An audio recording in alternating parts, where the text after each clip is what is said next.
नमस्कार विद्यार्थी आणि पालक मित्रांनो, मी किशोर कारसेकर. स्टुडंट्स हेल्पलाईन सेंटरमध्ये आपल्या सर्वांचं स्वागत आहे.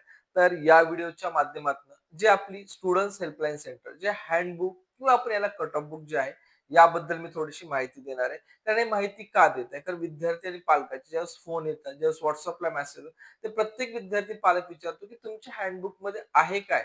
किंवा हँडबुक घेत असताना त्याचा आम्हाला बेनिफिट काय मिळणार आहे? तर या इन डिटेल इन्फॉर्मेशन तुम्हाला देणार आहे. की जेणेकरून आपण ज्यावेळेस बुक ऑर्डर करत असेल किंवा आम्हाला ज्यावेळेस क्वेश्चन विचारत असेल तर हा व्हिडिओ आपण नक्की पहा जेणेकरून आपले सगळे डाउट्स क्लिअर होतील. तर बेसिकली हँडबुक आपण का काढली? कारण दरवर्षी आम्ही पाहतो आणि लास्ट 11 इयर पासून आपण ही काउन्सिलिंग प्रवेश प्रक्रिया कंडक्ट करत असतो आणि कंडक्ट करत असल्यामुळे बरेच विद्यार्थी रेफरन्सनं किंवा एखाद्या विद्यार्थ्याचं खूप चांगल्या कॉलेजला लो मार्क्स असताना सुद्धा ऍडमिशन मिळवून दिलाय किंवा आपल्याला या ठिकाणी मिनिमम डोनेशन अमाउंट मध्ये एखादं चांगलं कॉलेज मिळवून दिलंय. या कारणाने रेफरन्स स्टुडंट्स सोबतच युट्यूब प्लॅटफॉर्मवरून बरेच विद्यार्थी जॉईन होत असतात. तर या सर्व विद्यार्थ्यांना हे बुक हवी आहे. मग बुक हवी तर आहे, मग या बुक मध्ये आहे काय? याबद्दल विद्यार्थी आणि पालकाचे प्रश्न होते, ते मी या ठिकाणी क्लिअर करणार आहे. लक्षात घ्या, आपल्या बुकमध्ये विद्यार्थी आणि पालकांना one by one me point clear. महाराष्ट्रामध्ये एकूण किती इंजिनिअरिंग कॉलेजेस आहेत आणि त्या कॉलेजमध्ये किती जागा उपलब्ध आहेत, सोबतच हॉस्टेल फॅसिलिटी आहे किंवा नाही याबद्दल डिटेल इन्फॉर्मेशन दिली आहे. लक्षात घ्यायचं याच्यामध्ये की जेवढे आपल्या महाराष्ट्रातले कॉलेजेस आहेत हे सर्व कॉलेज आपल्या बुकच्या शेवटच्या पेजेसवरती आपण दिलेत. पण यामध्ये ऍक्च्युअल महाराष्ट्रातले खरंच किती top rank in the sense की ज्या कॉलेजचे इन्फ्रास्ट्रक्चर चांगलं आहे, प्लेसमेंट चांगल्या होतात, या ठिकाणी जे कॅम्पस आहेत, लॅबोरेटरी आहेत, लॅब आहेत किंवा फॅकल्टी वर्ग आहे, जे ऍक्च्युअल खरंच चांगल्या लेवलचं आहे. तर त्याच कॉलेजची आपण 150 कॉलेजची इन्फॉर्मेशन याच्यामध्ये दिली. रिमेनिंग जे काही आपण ज्या कॉलेजची इन्फॉर्मेशन दिली नाही ते सर्व आपल्याला शेवटच्या पेजेस वरती मिळून जाणार आहे. नेक्स्ट आहे होम युनिव्हर्सिटी आणि अदर युनिव्हर्सिटी कोणत्या कॉलेजसाठी लागू होतात याबद्दल सुद्धा संपूर्ण. लक्षात घ्या, ऍडमिशन घेताना 70-30 हा क्रायटेरिया इंजिनिअरिंग मध्ये अजून सुद्धा आहे आणि हा क्रायटेरिया कोणकोणत्या कॉलेजला लागतात याचं बायफर्गेशन करून सुद्धा बुक मध्ये दिलं आहे. जे कॉलेज 70-30 अंतर्गत आहेत त्याची इन्फॉर्मेशन वेगळी आहे. जे या ठिकाणी आपल्याला ऑटोनॉमस दर्जाचे त्याची सुद्धा इन्फॉर्मेशन दिली आहे. नेक्स्ट आहे प्रवेश प्रक्रियेसाठी कॅटेगरी वाईज कोणकोणते डॉक्युमेंट्स लागतात. सर्वच विद्यार्थ्याला प्रश्न पडतो की डॉक्युमेंट्स कुठले काढावे लागतात. तर आपल्या बुकमध्ये लिस्ट ऑफ डॉक्युमेंट्स पण दिले आहेत आणि प्लस साइडला एक तुम्हाला क्यूआर दिलाय की ज्या क्यूआर वरती आम्ही पुढील काळामध्ये आपल्याला डॉक्युमेंट्सचे डेमो सुद्धा आम्ही या ठिकाणी अपलोड करून देणार आहे. नंतर इंजिनिअरिंग प्रवेश प्रक्रियेसाठी बोर्ड एक्झामची पात्रता म्हणजे काय पात्रता हे व्हिडिओच्या माध्यमातून दिलं आहे आणि त्याच्यामध्ये पण मेन्शन केलं आहे. एकंदरीत इंजिनिअरिंग प्रवेश प्रक्रिया कशी असते? आता ऍडमिशन तर सर्वांनाच घ्यायचंय. प्रत्येक विद्यार्थ्याला पॉसिबल नाही की काउन्सिलर हायर करावा किंवा या ठिकाणी प्रत्येक विद्यार्थ्याला असं वाटतं की मी घर बसल्या प्रोसेस कसं करू. तर याची एक ब्रीफ इन्फॉर्मेशन ऍडमिशन प्रोसेसच्या सुरुवातीपासून ऍडमिशनच्या शेवट डे पर्यंत कशी प्रोसेस चालते हे तुम्हाला एक माहिती पण दिली आहे. सोबतच एक फ्लो चार्ट सुद्धा दिला आहे. नेक्स्ट तुमचा या ठिकाणी टॉप कॉलेजेस मिळवण्यासाठी एमएसटी सीईटी आणि जेई मेन्स मध्ये किती मार्क्स लागतात.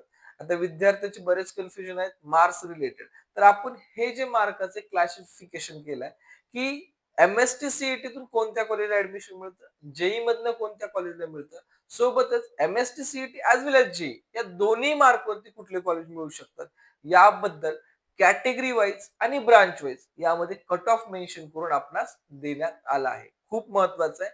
कॅटेगरी आणि ब्रांच या दोन्हीचा कट ऑफ जनरल साठी काय, वुमेन साठी काय आणि इच अँड एव्हरी कॅटेगरी मध्ये काय येतो हा सुद्धा आपण मेन्शन केला आहे.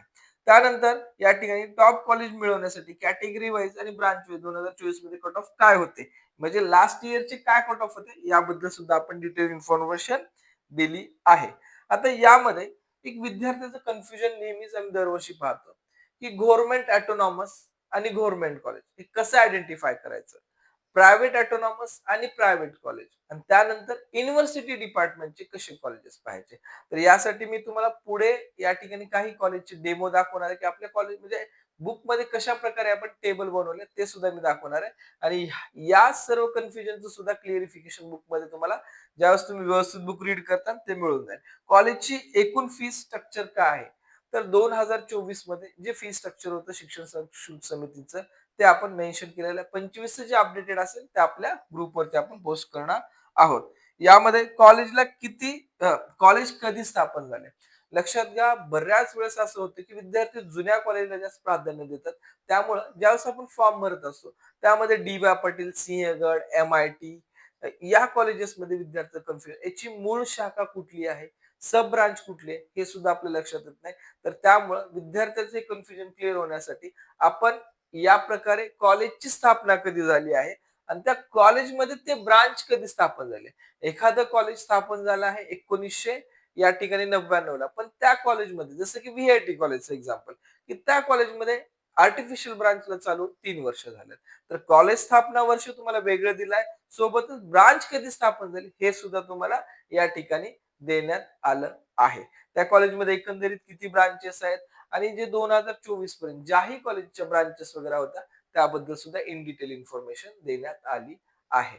आता नेक्स्ट आहे की ज्याही विद्यार्थ्यांना बुक्स हव्यात किंवा आपल्या ग्रुप्सला जॉइन करायचं आहे की ज्याच्यावरती आपल्याला अपडेट मिळतील. या प्रकारे आपण या क्यूआर वरती जॉइन होऊन अपडेट आणि पुढच्या फर्दर इन्फॉर्मेशन घेऊ शकतात. बऱ्याच विद्यार्थ्यांच्या क्युरीज आहेत की आपल्याकडे जॉइन होण्यासाठी काय अगोदर चेक करा आणि त्यानंतर आपण ऍडमिशन मध्ये पार्टिसिपेट करू शकतात.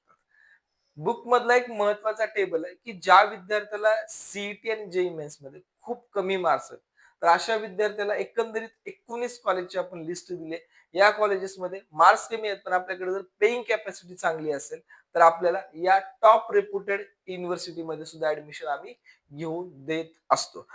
काही वेळेस या ठिकाणी बाय मॅनेजमेंट जावं लागतं. काही वेळेस फक्त फीस मध्ये सुद्धा ऍडमिशनची सेटलमेंट होत असते. हे डिपेंड अपॉन त्या सिच्युएशन अनुसार आम्ही डिसिजन देत असतो. याबद्दल सुद्धा माहिती तुम्हाला इन डिटेल दिली आहे. आणि नंतर जे काही आपल्या बुकमध्ये गव्हर्नमेंट ऑटोनॉमस कॉलेज आहे. बुकची सुरुवात आहे 1002 जे आपलं फर्स्ट गव्हर्नमेंट ऑटोनॉमस कॉलेज आहे. त्या सिक्वेन्स अनुसार आपण दिले. यामध्ये तुम्ही पाहू शकता कॉलेज कोड, कॉलेजचं स्थापना वर्ष, टोटल सीट किती आहेत, कॉलेजचं फी स्ट्रक्चर किती आहे. युनिव्हर्सिटी कुठल्या युनिव्हर्सिटी अंतर्गत येतं. त्यानंतर कॉलेजचा दर्जा गव्हर्नमेंट आहे की गव्हर्नमेंट ऑटोनॉमस आहे. कॉलेज ऍड्रेस, हॉस्टेल फॅसिलिटी आहे किंवा नाहीये याबद्दल ही माहिती दिली आहे. त्यानंतर कॉलेज कुठल्या डिस्ट्रिक्ट मध्ये, कॉलेजचा फोन नंबर काय, कॉलेजचा मेल आयडी काय आणि कॉलेजची वेबसाईट काय आहे याबद्दल तुम्हाला माहिती दिली. जसं मगाशी सांगितल्याप्रमाणे कॉलेजमध्ये एकंदरीत किती ब्रांच आहेत याबद्दल माहिती आहे. पण या ब्रांच स्थापन कधी झाल्या याबद्दल सुद्धा तुम्हाला माहिती दिली. कॉलेज हा 1964 त्यावेळेस फक्त सिव्हिल इंजिनिअरिंग या ठिकाणी स्थापन झाली आणि इलेक्ट्रिकल. पण जसं कॉलेज पुढे चालत गेलं तर 1986-80 ला कॉम्प्युटर आली आणि त्यानंतर 1986 ला त्यांच्या ठिकाणी इलेक्ट्रॉनिक्स पण या ठिकाणी इस्टॅब्लिश झाले आणि 2001 मध्ये या कॉलेजला आयटी ब्रांच भेटली. या पद्धतीनं असे टेबल आहेत प्लस कॉलेज कोड आणि ब्रांच कोड सुद्धा या ठिकाणी दिले आहेत आणि मेनली त्या ब्रांचेसचे शॉर्टकट जे इथे दिले ते शॉर्टकट आणि यामध्ये ओपन मध्ये जनरल आणि वुमेन काय कट ऑफ आहे हे असं ओपन पासून ते पूर्ण एससी एसटी बीजीडीटी NT1 NT2 NT3 OBC SCBC की जे गेल्या वर्षी स्थापन झालं होतं तर SCBC चा सुद्धा कट ऑफ आहे. ईडब्ल्यूएस आहे, डिफेन्स आहे, TFWS आहे, PH आहे. फक्त ऑरफॅन दिला नाही कारण खूप रेअर स्टुडंट्स असतात त्यामुळे ऑरफॅन आपण स्किप केला आहे. ठीक आहे. तर अशी इन डिटेल इन्फॉर्मेशन मिळून जाईल. आता जे 70-30 मगाशी म्हटलं, की ते मग आपलं first college Amravati government autonomous पण गव्हर्नमेंट कॉलेज ऑफ अवसारी हे फक्त गव्हर्नमेंटचं कॉलेज आहे. तर यामध्ये 70% कट ऑफ आणि 30 कट ऑफ हा डिवायडेशन होत असतं. 70% जे काही त्या युनिव्हर्सिटीमध्ये 12वी पास आउट झाले त्या विद्यार्थ्यासाठी आहे. तर त्याच्याही तुम्हाला सेम वरचं डिस्क्रिप्शन सेम असेल. पण या ठिकाणी तुम्हाला एक 70-30 कट ऑफचं एक बायफर्गेशन दिसून येणार आहे. तर हे खूप केअरफुली तुम्हाला एक प्रत्येक गोष्टीचा अनालिसिस दिलाय आणि यामध्येही आणखी एक आपण नोटीस करू शकता. गव्हर्नमेंट ऑटोनॉमस आणि गव्हर्नमेंट मध्ये तुम्हाला AIQ कोटा दिसणार नाहीये. का दिसणार नाही त्याचं रिझन मी पुढील व्हिडिओमध्ये देईल. ज्यावेळेस आपण प्रायव्हेट ऑटोनॉमस कॉलेजकडे येतो सेम फॉर्मॅट बट या ठिकाणी तुम्हाला AIQ कोटा दिसेल. बरोबर आहे. तर इन शॉर्ट सांगायचं झालं तर एवढी ब्रीफ मध्ये तुमचं अनालिसिस करून ही बुक बनवली आहे आणि या बुक मध्ये तुम्हाला जसं स्क्रीनवरती दाखवत आहे JSPM ऑटोनॉमस कॉलेज स्टेट कोट्यातनं भरलं जात आहे. पण त्याच ठिकाणी आपण सिंहगड इंजिनिअरिंग वडगाव कॉलेज या ठिकाणी 70-30 लागत आहे. बरोबर आहे. तर यामध्ये बऱ्याच गोष्टी तुम्हाला क्लिअरिफिकेशन मिळणार आहे, की जसेही तुमचे क्वेश्चन्स मी स्वतः या ठिकाणी दिले, त्या प्रत्येक क्वेश्चनचा आन्सर आपल्या बुकमध्ये मिळणार आहे. या पद्धतीने बुक आपण डिझाइन केले. ज्याही विद्यार्थ्यांना या ठिकाणी बुक घ्यायचं आहे, लक्षात घ्या खूप दिवसापासून आपल्या बुकची ऑर्डर विद्यार्थी घेत आहेत. बुक ऑलमोस्ट महाराष्ट्रात ऑलमोस्ट मी म्हणतो 30% स्टुडंट्सनी तरी आतापर्यंत रिसीव्ह केला आहे आणि खूप मोठा नंबर आहे. बरोबर आहे. तर त्याच अनुषंगाने आपल्यालाही जर घ्यायचं असेल तर आपण घेऊ शकतात. आपलं बुक बाय ऑनलाईन कुरिअर माध्यमातून भेटेल. जे विद्यार्थी पुणे आणि लातूर जिल्ह्यात आहेत, हे विद्यार्थी डायरेक्ट ऑफिसला येऊन बुक घेऊ शकतात. पण जे विद्यार्थी पुणे आणि लातूर ऑफिसमध्ये येऊ शकत नाहीत, अशा विद्यार्थ्याला आपण महाराष्ट्रातल्या किंवा भारतातल्या कुठल्या जरी कानाकोपऱ्यात असेल, तर आपलं बाय कुरिअर आपल्याला बुक मिळून जाणार आहे. लक्षात घ्या, मी मगाशी बोलताना एक शब्द म्हटला, की आपलं लास्ट 1 मंथ पासून आपली बुक्स या ठिकाणी डिलिव्हर होत आहेत. बऱ्याच पालकांनी ऑर्डर पण केली आहेत आणि जर आपली बुक पेमेंट घेतल्यानंतर जर येत नसेल, तर आपल्या YouTube चॅनलवरती बऱ्याच पालकांच्या वाईट कमेंट्स सुद्धा दिसल्या असत्या किंवा बुक घेऊ नका असं सजेशन सुद्धा आलं असतं. तर आता मी बऱ्याच पालकांची तुम्हाला बुकचे रिव्ह्यू या ठिकाणी द्यायचं थोडंसं मिस केलं. पण जर तुम्हाला रिव्ह्यू पण दाखवले असते आणि पालकाच्या काय कमेंट्स आहेत आणि डिलिव्हरीच्या डेट्स कशा आहेत, हे जरी तुम्ही पाहिलं असेल, तर तुमचा आणखी कॉन्फिडन्स डबल वाढला असता.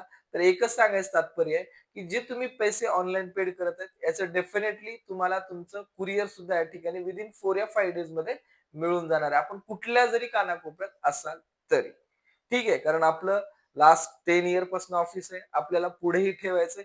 त्यामुळे ऑनलाईन फ्रॉड किंवा ऑनलाईन या ठिकाणी तुमचे पैसे घेऊन कुठला गैरव्यवहार किंवा गैरप्रकार आपल्याकडे आत्तापर्यंत झाला नाही आणि पुढे होणार नाही. तसं असतं तर आपल्या मगाशी म्हटलं चॅनलवरती बऱ्याच वाईट कमेंट्स आल्या असत्या. तर आपली अशी एकही कमेंट कोणाची तुम्हाला दिसणार नाही रिगार्डिंग बुक या रिगार्डिंग काउन्सिलिंग. ठीक आहे. तेवढा ट्रस्ट आम्ही बिल्ड केलाय प्रत्येक जिल्ह्यातील विद्यार्थ्यांवर. ठीक आहे. Thank you for watching. ज्यांना ऑर्डर करायचं ते ऑर्डर